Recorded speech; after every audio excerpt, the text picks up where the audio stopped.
We have Luis Martin, is how you pronounce his name. He actually got the best question last week. Right. He got some sweet Basket News merch. That's what you get when you join BM Plus community.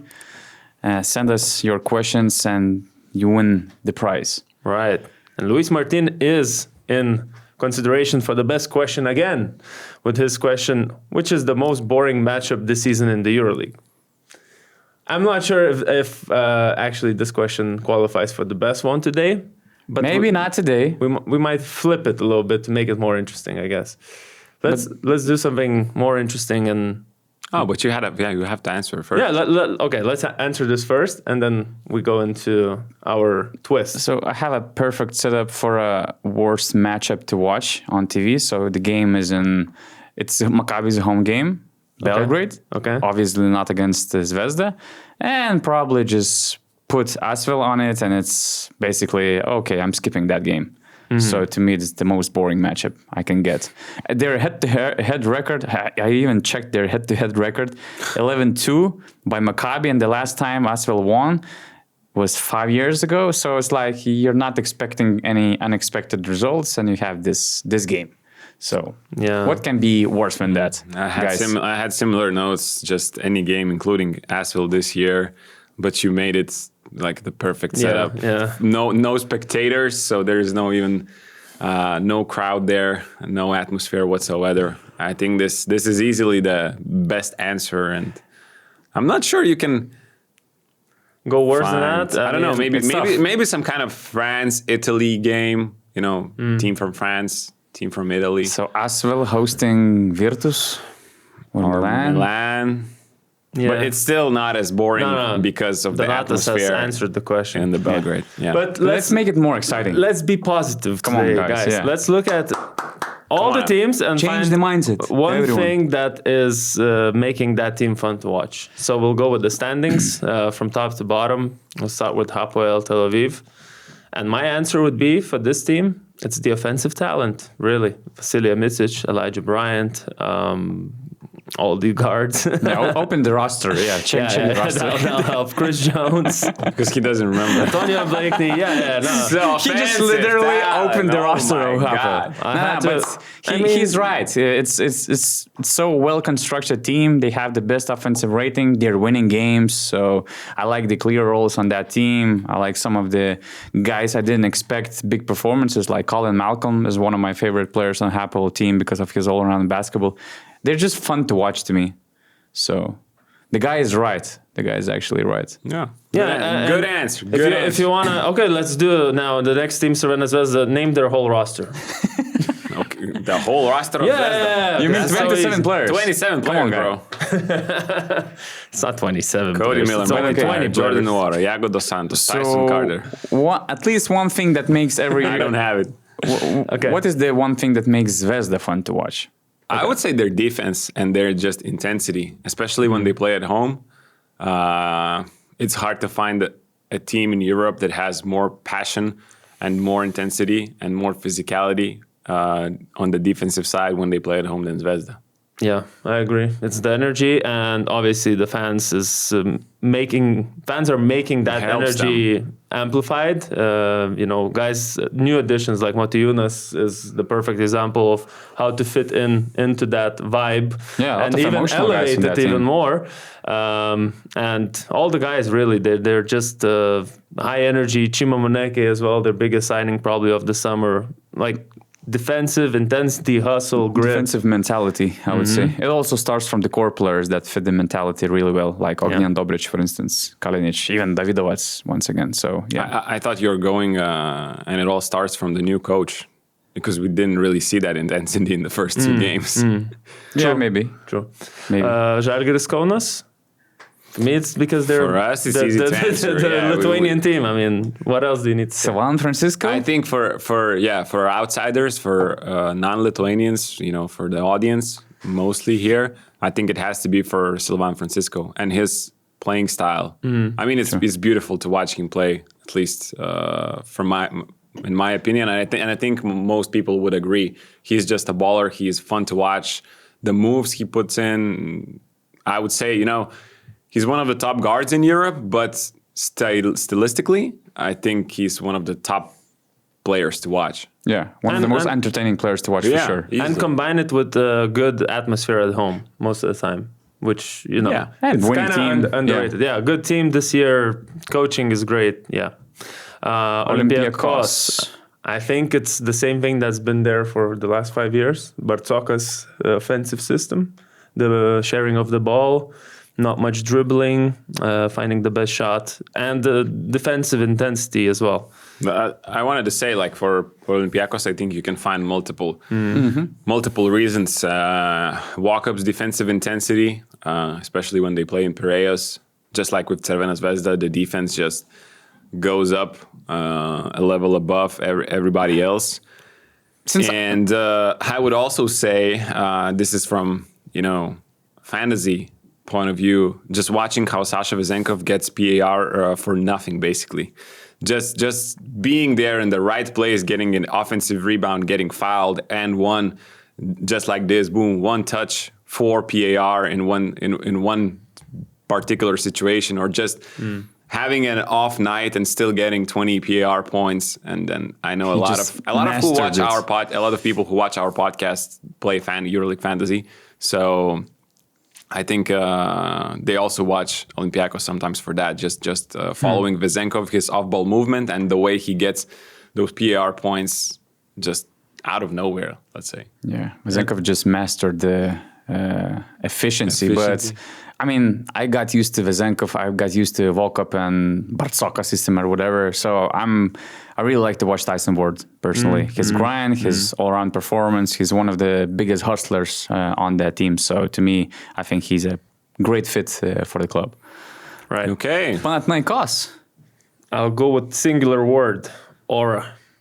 Okay. Wow. Okay. I didn't expect that one. I mean, But maybe it's not fair. right It's now, fair. maybe not this season so far, but there is an aura about Panathinaikos, and I don't know what it is this swagger that this club has in terms of the player selection. The coach is extravagant. Like, there's a bit of an aura about this team, whether you like it or not. Just to your point, I think just the ignorance during the game towards that game, because you're that good and you're probably still going to win it. I could say that, or just the offensive talent they have. Because sometimes they don't really care about the defense. They don't care about rebounds, because they just know they go to the other side. Kendrick Nunn makes a tough step back 3, or there's like Jedi Osman or Jerian Grant mid-ranges. Kostas Lukas has an amazing game. Like, it's hard to stop all that talent in the same game. So they can just kind of relax and have that aura and still win games. I like the aura of TJ Shorts and Kenneth Farid duo. That's the most exciting thing to watch recently about Panathinaikos. And just in general, how TJ Shorts handles his situation, handles his role, finally gets to play his basketball compared to what happened before. So, yeah, I'm just always curious how TJ Shorts is doing, and it makes them fun to watch to me. It's interesting because I thought the first answer would be, but I guess that includes Kendrick Nunn is in your answer, the offensive talent. Yeah, for sure. Yeah, so but He's the number one I thought reason. Kendrick Nunn was going to be the answer from you guys, but yeah, I guess other things are also interesting. Barcelona. Kevin Punter. Ah, okay. Last year, that's like the only reason. for me, last year we had Kevin Punter, and the year prior maybe even. So I wouldn't say him. I would say the new, like looking at the new additions and how well so far they look. Will Clyburn and Tornika Shengelia. Like I'm not tuning games to watch Tornika Shengelia. I'm sorry. I'm not to watch him, but just the general, like how they've improved Barcelona. In my eyes. I agree to disagree on this, Okay. I just want to see how the situation develops, because I mean, we have we have different tastes. I'm not tuning in because of Tornika Shengelia. His playing style can be efficient, but do you tune in Sylvain Francisco, or do you tune in Tornika Shengelia? Do you tune in Kendrick Nunn or Nadir Hifi? I tried to give an answer, so Barcelona paid you, man. I think that they have some explosive stretches of their talent, because there is talent on that team. And to me, to see Will Clyburn hitting logo free to decide the game against Partizan, that's fun to watch to me. That was fun. That's something you can sometimes expect to see. So, because there's a lot of talent on that team. Not necessarily they're consistent, sustainable, or whatever, but things like that happen. And that's because of some talented players that they have. The next one is fun. Emporio Armani Milan. What's fun? Quinn Ellis to me. Yeah, I got the same answer. Smooth point guard. I mean, 22 years old, coming off Great Britain. And in the last 4 games that they won, he was averaging 11 points and 7 assists. And I just love his vibes on the court. I don't know. He brings that. He plays it so easy. It looks like he's playing so easily. And that's something what Milan needs in my eyes. So he's one of the biggest surprises of the season to me. To me, he has that a little bit of Sylvan Francisco. You know, I'm not saying they're on the same level, absolutely not, but just the way they move on the court, the way they create separation, how wide their moves are, how wide they can stretch the defenses, and you know, if he develops his outside shot, then he really becomes a star, I think, in the EuroLeague. So. And that is fun to watch. Players breaking out in the EuroLeague are extremely fun to watch because it is rare. Yeah, another Sheffield Sharks great coming to the EuroLeague. Wow. You know who was the other one? No. Nick Nurse. Nick Nurse. Okay. Okay. Well, that was some little quiz to all of you. Valencia Basket, very fun basketball to watch. Is that too bad of an answer? We need to be more specific or something. I mean, no, just the pace. With Paris, they are 2 of the fastest team in the EuroLeague. They shoot a lot of frees. Their goal is to shoot a lot of spot up frees. Their bigs can shoot. Everybody can shoot. They have so many different guards that can attack, that are skillful. So. Yeah. Just a second highest mix that with their new arena and with their fans and the way they play at home, especially. Yeah. I'm tuning in their games more often than not, like more often than the other teams. I like their vibes in general. Like you mentioned, a lot of components, what makes them so fun to watch, but also the youth and the raw talent that they have in their backcourt, for instance, with Omari Moore, Jean Montero, even Cameron Taylor, who returned to the EuroLeague, because his story is incredible. He started from the 3rd German league division. He played in the 2nd German division in Hungary before he got his first chance in Maccabi Tel Aviv. And now he's making big contribution out there. And like 97 points per game in ACB League. In the EuroLeague, they're also among the top scoring teams. The second biggest, highest pace in the EuroLeague. That's Pedro Martinez vibes, his press conference. It's a full package, man. Underrated, I think. Next is Monaco. Mike James. I don't have another answer here. That's actually the note I have. Mike James. Yeah. That's it. Yeah. One of the most skilled EuroLeague players ever. I mean, there are some other nice players to watch. Yeah. Even Matthews Rosell sometimes can have a nice game. Elio Kobo. I would say Alpha Diallo. Diallo, a full package on both ends of the floor. Daniel Theis, one of these modern bigs that there are not too many in the EuroLeague who can shoot and also defend switch all. But I don't know. Alpha Diallo and Jaron Bosingame is such a fun duo. I think that they could, I mean, you're coming from fighting industry. They could play some role in WWE or do some fights like that. I could imagine them just wearing some crazy Monaco shirt and just coming on the ring and just beating some asses, because they're basically doing the same in the EuroLeague.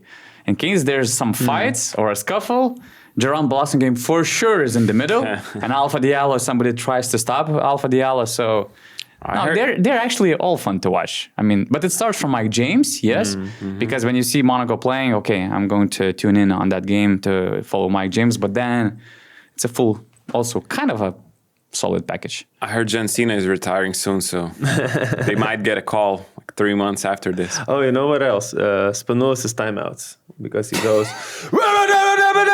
okay, next possession. Just like switch. That transition is smooth, huh? He goes a rant about the defense. Okay, next offense. Or it's vice versa. He starts like just saying some regular stuff, and for some reason, basically for no reason, the volume just goes high. Like crazy. Builds up, right? Yeah, so that's a fun game to watch. The timeouts. Fenerbahce. Speaking about fun timeouts. Fenerbahce. Yeah, Šaras is definitely for us Lithuanians one of the reasons why we would follow this team. Of course, they're the reigning champions, and they struggled to start the season. So it was like interesting to see when they're gonna start clicking. Now they've recovered a little bit with a couple of wins, 3 in a row actually, and the big one against Hapoel, I guess. Who's your like main guy you watch? Is it Wade Baldwin on this team? Because I don't know.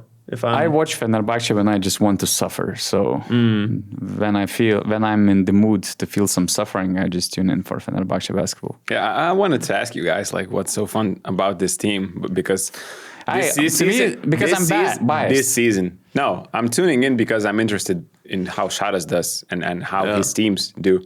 True. But so far this season, their games have not been beautiful to watch. That's I think. Everybody would agree with that, and at least they're right now in the winning category, you know, with 6 and 5. But their games haven't been really fun to watch so far this season. The topic is one thing to watch, one thing that makes them fun to watch. Šaras and his system, the details, the ATOs, and for me, it's that. This is probably the answer. Although you could maybe say like Talon Horton-Tucker as a EuroLeague rookie who has transitioned maybe the best outside of Trey Lyles to the EuroLeague game, coming straight from the NBA. Probably. So that's also another thing to consider. Madrid. It's Madrid. Hey, it's Madrid, you know.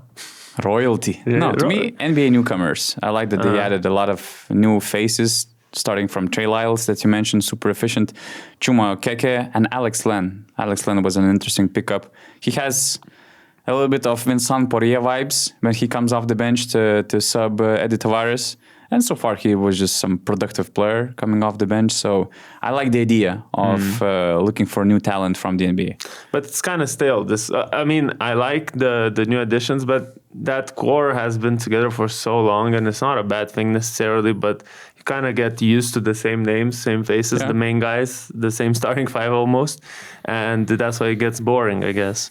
They're not, I don't know, this season, it's... We did rank them pretty high, I think. Where?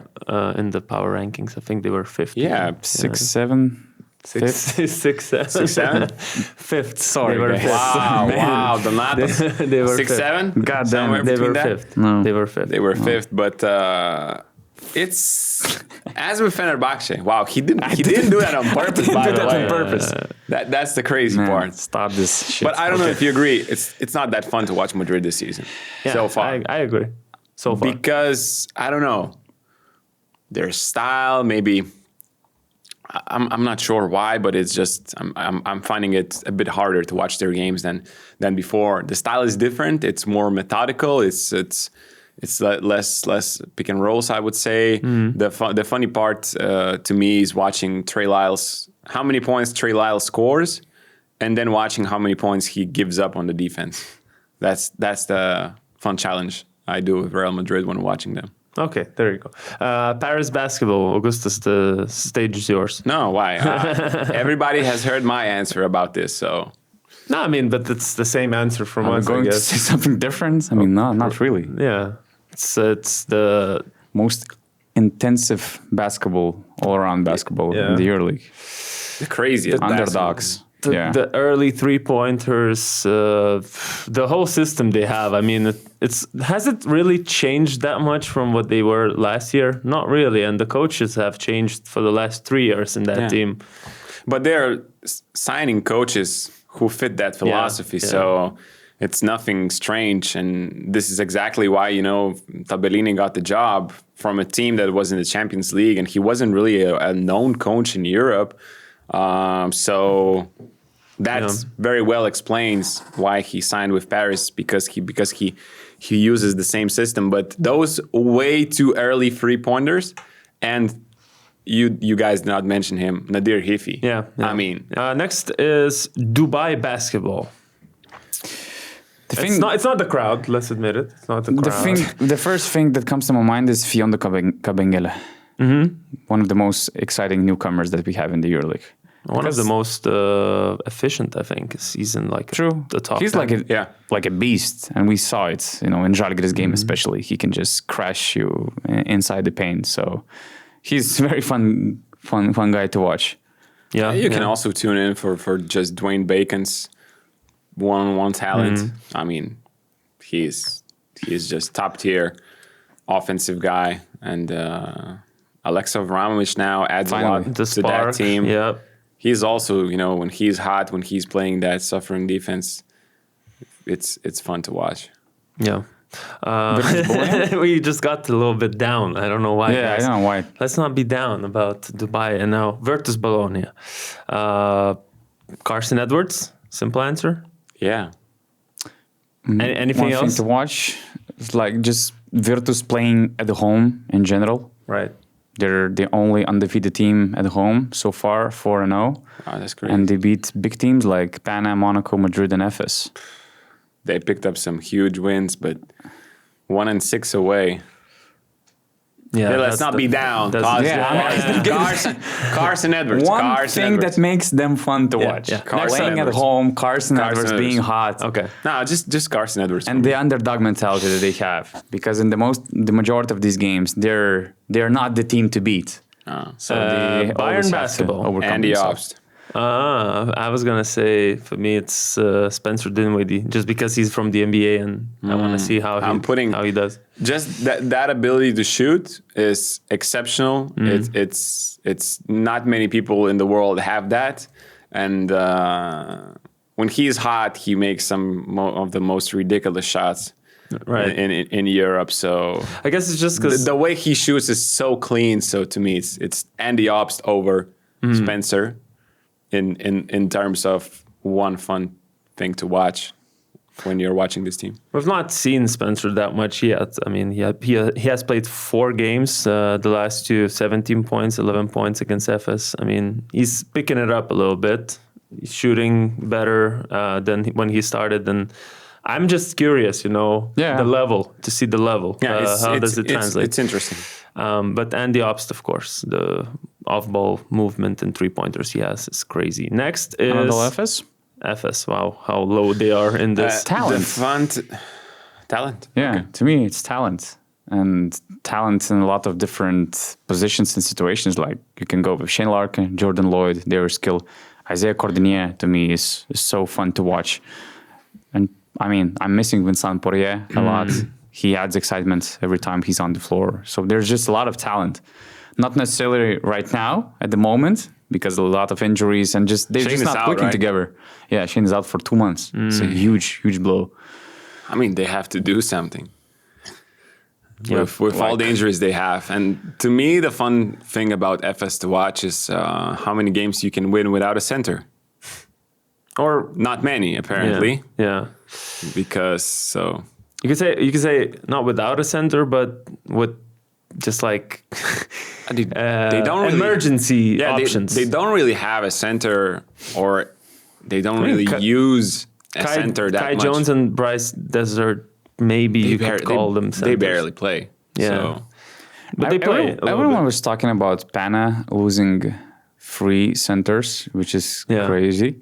But at the same time, I think FS not having Poirier, Papagiannis out for season. Those were the 2 main ones. Kai Jones. 2 main ones. Yeah. That's dope. Okay, next fun. Keep it fun, guys. Partizan Belgrade. It's hard to keep the fun high when we go to losing teams. Yeah, that's true.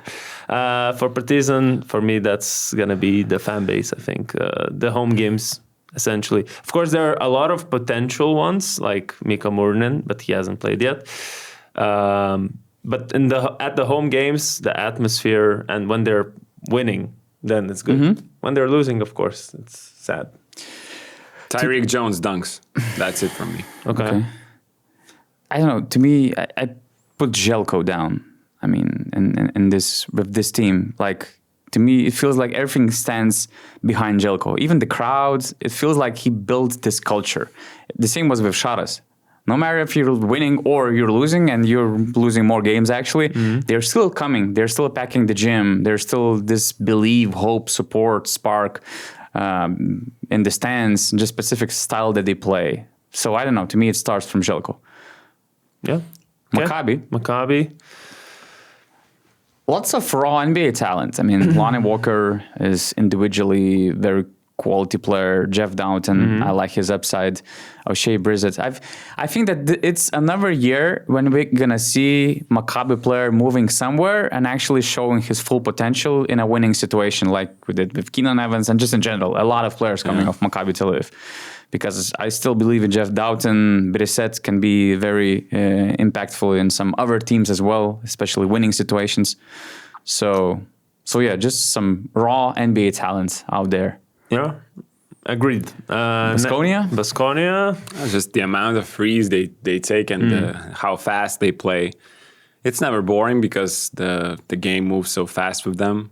So that's why we didn't have them in the most boring matchups. But but it's not winning basketball this year. It's not. I wouldn't say it's the basketball's fault of the way they play. It's just their roster is the blame of why they're not winning. I think that basketball can win games, but you just need more talent. They don't have a center. Their main point guard is injured for the last month with the hamstring problems. I'm talking about Trent Forrest, and just looking at the whole picture is just nowhere near the top 15 teams, top 13 teams in the EuroLeague. Asvel? It's good that you're laughing because to me, that's the fun thing about them. They're so underrated by everyone, but they're competitive. They just beat Partizan. They were close against Milan last week. If you check games against Pana and some other big opponents, they were always close. And with that talent on the court, coached by Peric Popé, to me, that's tremendous. We're not talking. Are we laughing? Yeah, we're not laughing at the players. We're not laughing at. It's just the. So what is a fun thing to watch about as well, Donatas, from your answer? Right. Yeah. What is the fun thing? That they're more competitive than many think. But is it fun to watch? The topic of the podcast is one thing that makes them fun to watch. So that's my thing. So them being competitive when nobody believed them to be, right? Yeah, underdogs. Okay. I think they were better than you're talking right now. I mean, on this podcast for the few times already. They were close in many games. They're not that horrible. Yeah. With the talent. I would say maybe then Peric Popé and the job he's done, because he's really keeping them competitive. It happened last year. I mean, they didn't have much talent, but they were very competitive that year with more talent. And this year, they're still, you cannot think that you're going to go and just over them as a bus or a train. It's not a given like it was with Alba last year. Like, that's true. It's not. You may look at the roster and think it is, and with all the injuries they have, but it's not, because they fight, they hustle, and so maybe that's a fun thing to watch. Thank you. Positive. Thank you. Positive. Let's go to the next question. No, exactly, to the next question, and that's where the BN Plus part kicks in. So the entire episode, the entire Q&A session is available only for BN Plus members, and we have few questions. The first one by Luis Martin was answered but this one by Jonas Alk is an interesting one.